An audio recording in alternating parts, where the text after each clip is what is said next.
L'accouchement se produit généralement à la fin du 9e mois de grossesse. Le plus souvent, la mère est aidée par une sage-femme ou un gynécologue obstétricien. Le fœtus baigne dans le liquide amniotique. Il est relié au placenta par le cordon ombilical. Sa position indique qu'il est prêt à naître. Sa tête est en bas, dans le bassin de sa mère. L'accouchement commence par la période de travail. Elle se caractérise par des contractions involontaires du muscle de la paroi de l'utérus, le myomètre.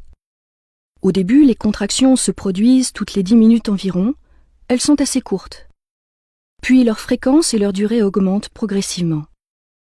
Le fœtus est poussé du fond de l'utérus vers le col de l'utérus. Sa tête appuie sur le col. Il se produit alors ce que l'on appelle l'effacement du col de l'utérus.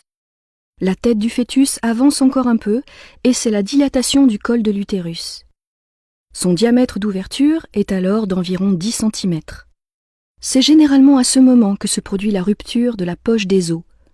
Le liquide amniotique s'écoule. La période de travail est terminée. Elle peut durer en moyenne 7 ou 8 heures pour un premier accouchement. L'étape suivante est l'expulsion du fœtus. Elle est beaucoup plus rapide, environ 30 minutes. Les contractions ont lieu maintenant toutes les 2 minutes.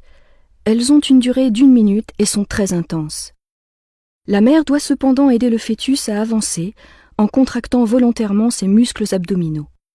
La tête du fœtus avance dans le vagin tout en effectuant une rotation. Elle commence à sortir en se redressant vers le haut.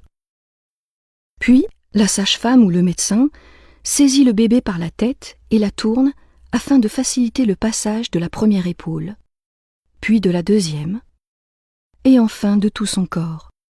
C'est la naissance. Le cordon ombilical est coupé.